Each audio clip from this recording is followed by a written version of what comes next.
All right, we are going to go ahead and get started.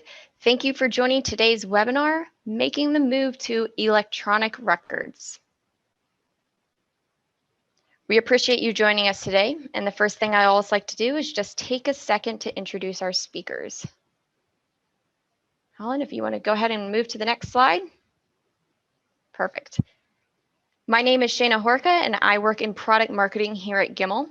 I am joined by our key speaker today, client success expert and Gimmal's implementation lead, Colin Langston. Now, before we get started, I have a couple of housekeeping items to go through. If you have any questions throughout the webinar, feel free to submit them in the Q&A section on your screen, and we're going to answer as many as we have time for at the end of the presentation. There will be at least one poll question that you will see pop up, so please keep an eye out for that. All answers are anonymous, so we appreciate your participation. And as always, if you have any technical difficulties, please let us know so we can assist you. All right, so to kick things off, I have just a couple slides here to tell you a little bit about Gimmal and how we can help you take control of your information with our suite of solutions. Gimmal is a records, information management, and governance software company that was founded in 2002. Our goal is to help you achieve your information governance goals by providing solutions that balance the value your information provides with the risk it also presents. Whether you're trying to discover information in unstructured data sources, migrate from legacy systems, or comply with policies across multiple repositories, Gimmal can help you achieve your information governance goals. We have a client success team and a global network of partners that deliver solutions in conjunction with key partners like Microsoft and SAP. Gimmal's family of software products work together to let you create an efficient digital workplace. Our comprehensive solutions include migration, file analysis, electronic and physical records management, and document management for SAP. And for those of you who are not new to our webinars, you might have noticed a slight name change in our products on your screen. They are the same solutions, just with a more simplified name, so you can reference them a little easier. But without further ado, I'm going to go ahead and hand the floor over to Colin so he can get started with today's presentation. Thank you very much, Shayna, and good afternoon or morning to everybody who is attending. Welcome to our seminar of Making the Move to Electronic Records. This, of course, kind of presupposes our thesis that industries are, in fact, making that move towards electronic records management. And we have three key reasons for why this is happening. Digital transformations, laws and regulations, and of course, the current COVID-19 pandemic. As far as digital transformation goes, this is not new. We've seen many industries going through these for years. And basically what this is, it's an aim to integrate technology into all areas of the enterprise. Well, one of the main goals of this is, of course, to improve business efficiency, includes a push to be more productive and efficient, reduce downtime. And for commercial industries, it can improve profitability. From a records management standpoint, this can raise some new concerns, including security and compliance around the access to those records. Industries may be making this move due to laws and regulations that have been implemented. For example, a federal directive like M1921. Basically, what this says is that records that are submitted to NARA are no longer able to do that in a physical format. They have to be submitted in an electronic format. So this can be another significant driving factor towards electronic records management, certainly from a physical standpoint. And then lastly, we have the current COVID-19 epidemic. We're all painfully aware of this one. For those working at home who need access to records, it may not make practical sense to continue doing this in a physical way. And this is really becoming apparent now where in many cases, we can't even go to that physical location to pick those items up. We're really locked into our homes. So all that being said, we would like to present a poll now to you. For those who are moving to electronic records management, what is causing you to do this? You should see the poll showing up on your screen now. This is multiple choice, so if more than one of these answers applies to you, please feel free. If you have a reason that's not listed here, please do put that into the meeting chat or into the Q&A, and we can include that in the results.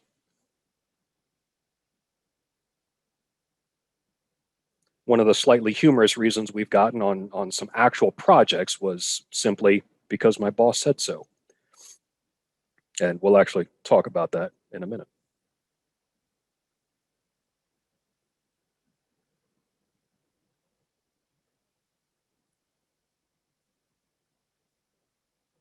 Still compiling some of the answers here. As Shayna said throughout, if you do have any and all questions, if you do have any questions at all, please feel free to put them in the Q&A, and we will address those at the end. All right, so we have our results here. Looks like the largest reason is for digital transformation. We've got about close to 90% of the respondents have this, and our percentages are not adding up to 100, so we're definitely seeing some multiple reasons for these. Impacts of the pandemic, another significant driving factor, and of course, laws and regulations coming in third. And this basically matches with our market research that those are the top three. I would be curious to know for the folks that answered with other, what those other reasons are. If you would like to, feel free to put them into the Q&A. We're definitely interested in seeing that. Yeah, Colin, it actually looks like a couple of people did comment. One of them says transition to electronic records to enhance access and reduce overall costs. And someone else said to ease search and finding records. A couple Excellent. Mm-hmm. Excellent. And we're actually going to talk about those couple aspects in just a few slides here.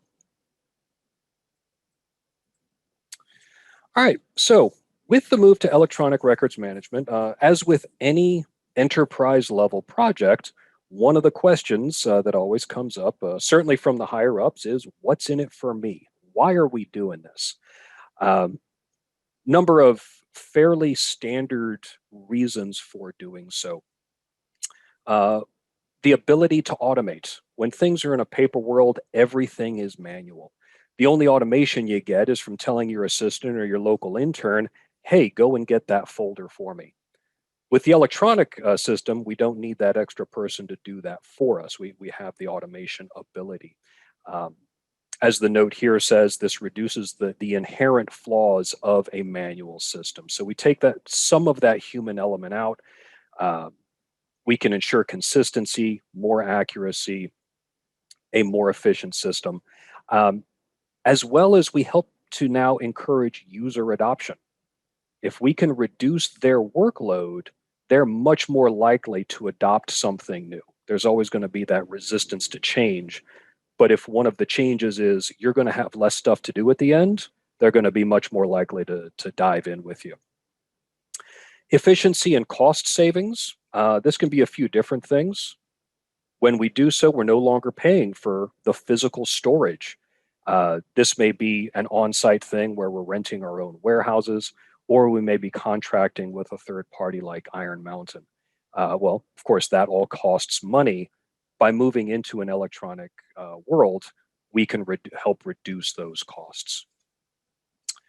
Version control is another important part of electronic records management. One of the common questions with records in general is, which one is the correct one? We can have 5 different copies of a document. Are they truly all considered the document of record, or is each document, or is one of those documents the actual record? With the electronic system in place, this is a lot easier to keep track of. With physical, it's easy for us to go and make a photocopy of something and then use that to refer to. Well, that can easily become prolific, and it may not be the actual document of record that we should be using. Plus, we end up with stale copies once the real document does get disposed. So that can be an issue as well. Improved access is the last item on here. With electronic capabilities, it can become a lot easier to manage the access to these records. No longer do we have to go down the hall to our colleague and ask them to get something for us because they have access. We can simply request the access we need, and it can be done very easily and very quickly, provided that the right processes are in place. With these benefits, of course, come some key considerations. We don't want to be blasé about going into this endeavor. It can be a significant project, and we want to be realistic about that going in.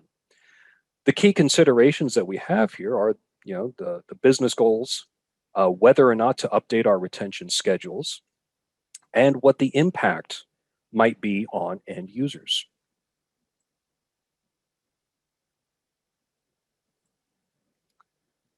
And we're going to talk about those each in a bit more detail here. There may also be some other considerations. If anybody who's on the call can think of any, feel free to put those in the Q&A. It'd be a good opportunity to discuss those as well.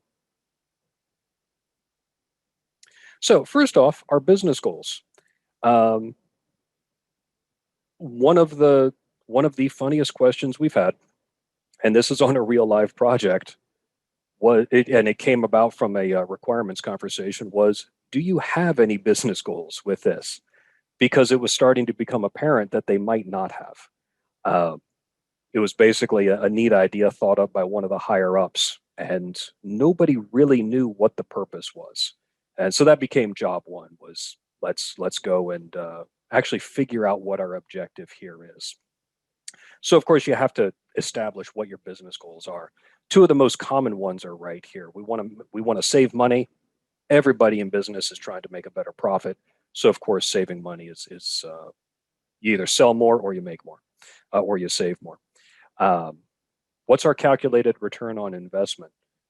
By moving into digital, what do we ultimately save? And is that a short-term savings or a long-term savings?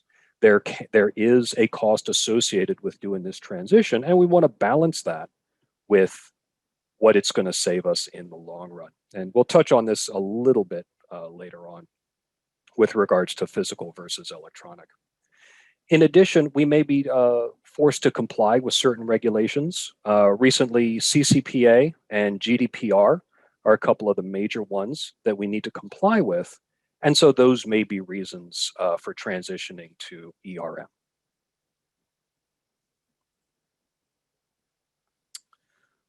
We talked before about our retention schedules. So we want to take a look at these and use this transition as an opportunity to possibly update our retention schedules. I would actually be curious if anybody on here is still using a retention schedule from a paper world in electronic without any changes. I had another project where when we looked at the retentions, they had things like keep for no less than 3 and no more than 7 years and then destroy.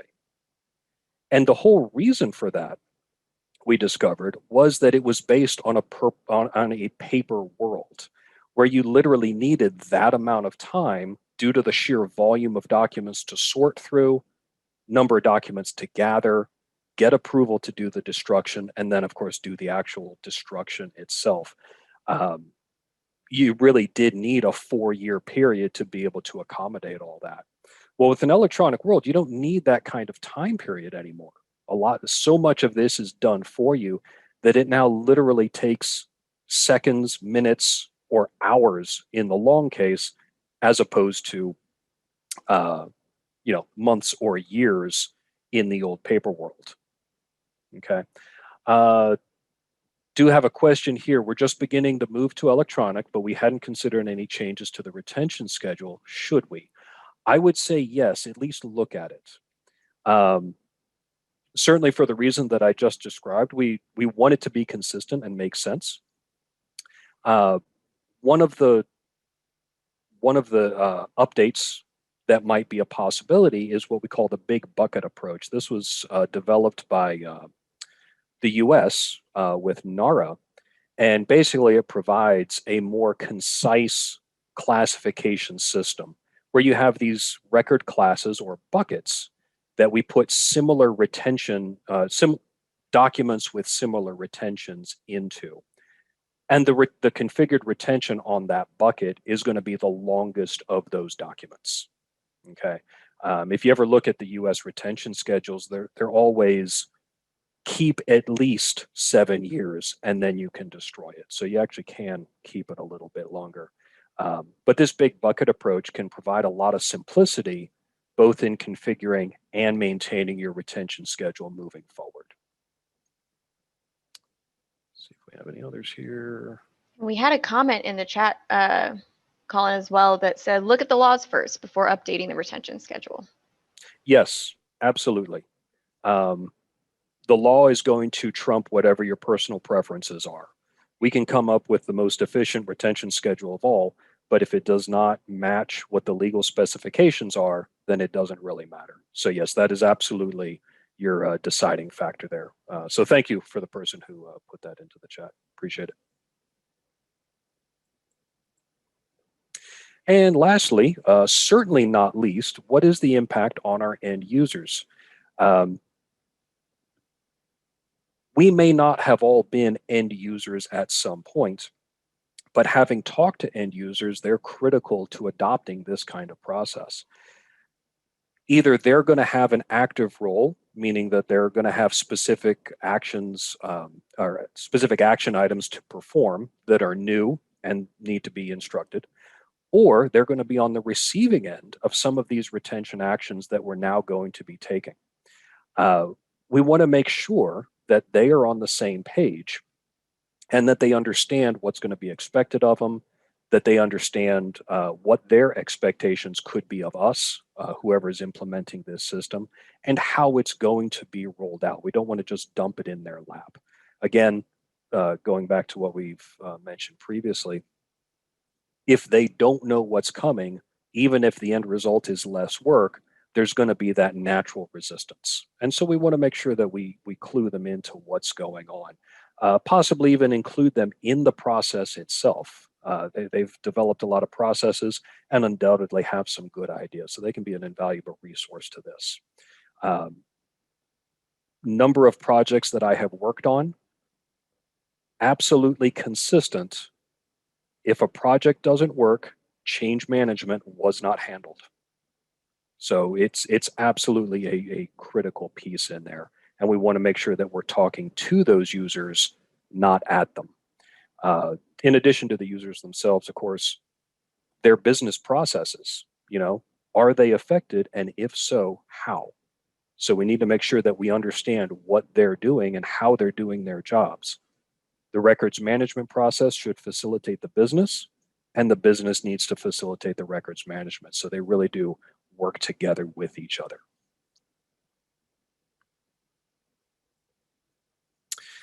All right, so far we've been talking about moving to electronic records management, and one of the sort of assumed implications of this is that physical records are going away. Well, this is very much not the case. It looks like we got a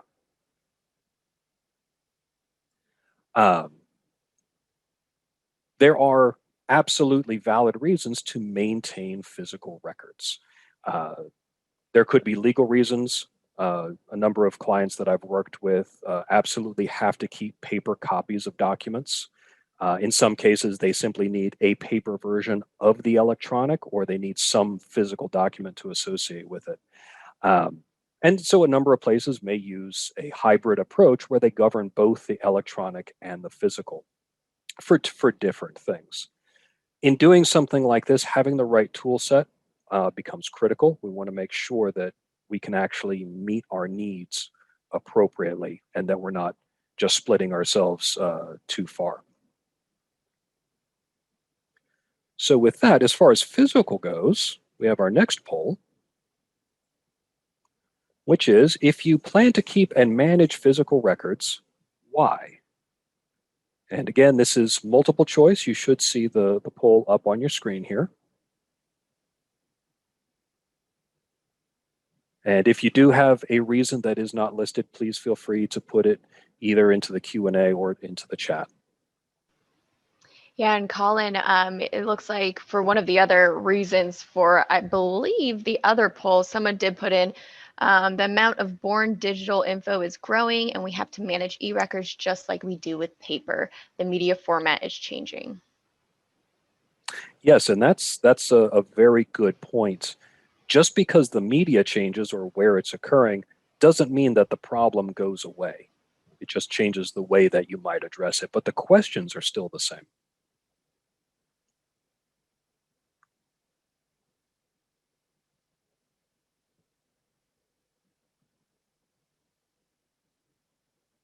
Okay. All right, and so we have our poll results here. So some not unexpected cost of digital transformation. Yes, as we discussed, or as I believe I touched on, the cost of scanning those documents in, getting them tagged, et cetera, can be significant. And so it may make more sense to continue with at least some paper copies and not explicitly go um, into electronic. We do have another response from somebody keeping physical because they're too old to be scanned and more easy to keep this way. Yeah, absolutely. Um, and we kind of touch on that with some of these other things. We have business processes that are already established and they're well ingrained, and it may take too much momentum to change that, and ultimately it may not be worth it. Uh, Somebody else is saying intrinsic or archival value. The documents themselves are historical. Absolutely. This can be real. I'm sorry, real consideration. Another thing to consider, physical records management doesn't mean just documents. It can be actual objects that we're managing. These can be assets. Um, I did a project once where their initial model of their prototype was one of the items they had on display in their small company museum. Uh, that item, absolutely a physical asset to be managed. And so we can definitely be talking about things that are not simply boring paper. Let's see. Yeah, items that are due to be kept for legal reasons, but that's about it. They're not really researched at all. So yeah, there may not be an actual reason to go to electronic. The benefits of being able to search for, find them, manage access to just aren't realized for those. And of course, the best one of all, the comfort level. I like it where it is, and then that's what I'm going to stick with. Uh, you know, not an invalid reason. Maybe still valid to ask the question though of should we just stay where we're comfortable, or do we want to at least look at the possibility of moving forward? All right, I think we can go ahead and close that.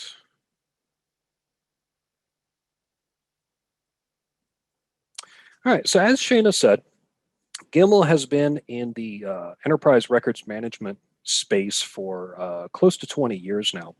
And Gimmal Records provides us the ability to manage our electronic records from a one-stop shop. Um, I say the electronic records, it also gives us the ability to manage our physical records as well. So, helping to ensure our information is compliant everywhere. We can consistently manage in all content sources. So what do we mean by this? Well, we can manage documents that are in SharePoint, SharePoint Online, file shares, Documentum, to name but a few. There are some others out. The Box is another one that we can do as well.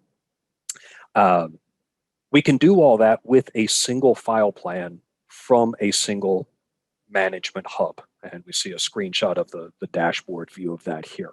Okay, so definitely some nice capabilities there. We don't need a separate product to manage each individual repository.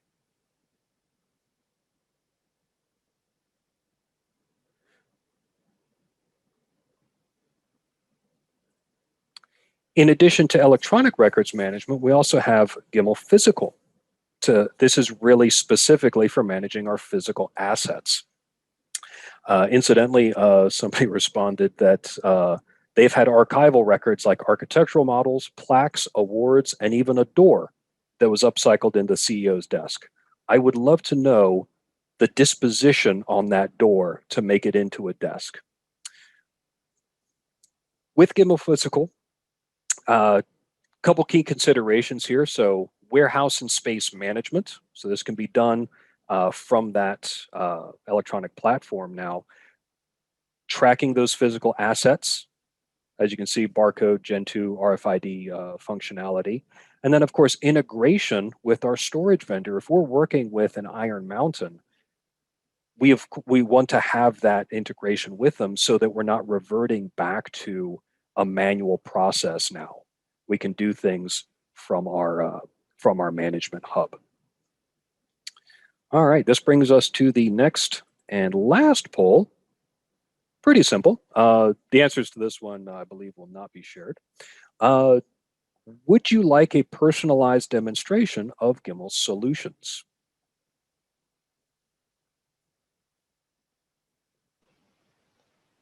And Colin, while people are taking time to answer this poll question, just to be respectful of time, I know we have about 3 minutes left, so I will ask a couple of the Q&A questions that we see here, Sure. and we'll go ahead and just get started on that. And then once the poll ends, we'll move on to the next slide. So the first one we have is, we have a pretty lengthy process for records disposition. How does that work with the tool you mentioned when referring to electronic records management? So with our lifecycle configuration, we can have multiple phases in there. And this is a good opportunity to talk about that it's not just records management, it's truly documents management. So we can cover the entire life cycle of the document from inception all the way to destruction. I've configured it hundreds of times. To my knowledge, there is no limit to how many phases you can have within that life cycle, other than the capacity of your database. Great, and the next one we have is, it's been asked, why can't I just scan all of my paper records and go digital? Well, we've actually had a few people chime in with that. Looks like that poll's done. We'll move to the next slide here. We've had a couple of people chime in with some really great reasons why not. They may not be scannable. The door that was upcycled into the CEO's desk, for example, we're not going to scan that in and manage it as a record. Architectural models, plaques, awards, prototypes, buildings, equipment, these things simply cannot be scanned. If we're talking about physical documents that are theoretically scannable, there may be a significant cost in there that doesn't make sense to incur. It may make more sense, let's go ahead and manage it as paper. As long as we can identify what it is and what to do with it, then we're okay. We've accomplished our objective. Great, and then there's one more question that I will ask, and then we'll go ahead and wrap it up. How do you see long-term digital preservation developing, and does your product integrate with any? So I would ask a clarifying question with this. Is this digital preservation in the terms of things like e-discovery or legal discovery? Or is this just simply archival copies? Maybe you should answer both options.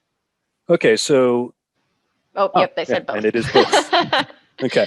I think we would need to talk to the product manager on that one, truly, to get a good answer. He was speaking about this the other day. I apologize. I am drawing a blank on what exactly he said. As far as the e-discovery piece, we do have the ability to apply legal holds to documents. This locks them in place. They are made immutable. Their metadata cannot be changed. That stays like that until that hold or those holds are removed. Okay. There are other e-discovery tools which will do an offload copy. I believe we have that on our roadmap. But that's all I know about it at this point. And we can definitely follow up via email as well once we get a little bit more set in stone answer. Yes. But with that, if you can think of any more questions that pop up maybe after the webinar, both of our email addresses are right there on the screen. You can also send an email, Colin, if you want to move to the next slide, at info@gimmal.com, or just simply visit our website. For those interested in the recording of this webinar, we will be sending it out in the form of a thank you email between 24 to 48 hours. We hope that we see everybody back on our Valentine's Day themed webinar, File Analysis and Records Management, a match made in heaven. We thank you all for joining and hope you have a great rest of your day. Thank you, everyone, for attending and for the questions.